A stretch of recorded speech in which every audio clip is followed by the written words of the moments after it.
বাংলাদেশের হয়ে ২০২৪ সালের নভেম্বরে কম্বোডিয়ায় এএফসি অনূর্ধ্ব-১৭ বাছাই খেলেছিলেন অস্ট্রেলিয়া প্রবাসী ফরোয়ার্ড আরহাম ইসলাম। এক বছর পর ওয়েস্টার্ন ইউনাইটেডের এই ফুটবলার জায়গা পেয়েছেন অস্ট্রেলিয়ার অনূর্ধ্ব-২০ দলের চূড়ান্ত স্কোয়াডে।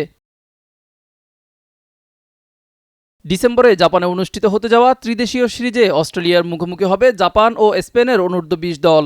নতুনভাবে দল গড়ে তোলার লক্ষ্যে অস্ট্রেলিয়া এবার যে ২০ সদস্যের দল ঘোষণা করেছে তার ১৩ জনই জাতীয় বয়সভিত্তিক দলে অভিষেকের অপেক্ষা। সেই দলে ডাক পেয়েছেন আরহাম ইসলাম। বাংলাদেশ অনূর্ধ্ব-১৭ দলের সাবেক ম্যানেজার জাহিদ হাসান এমিলি মনে করেন, আরহামের অস্ট্রেলিয়া জুনিয়র দলে যাওয়া যেমন গর্বের, তেমনি বাংলাদেশ ভবিষ্যতে তাকে হারানোর ঝুঁকিতেও আছে। কারণ গত এক বছরে অনূর্ধ্ব-১৯ বা অনূর্ধ্ব-২৩ দলে তাকে আর ডাকা হয়নি।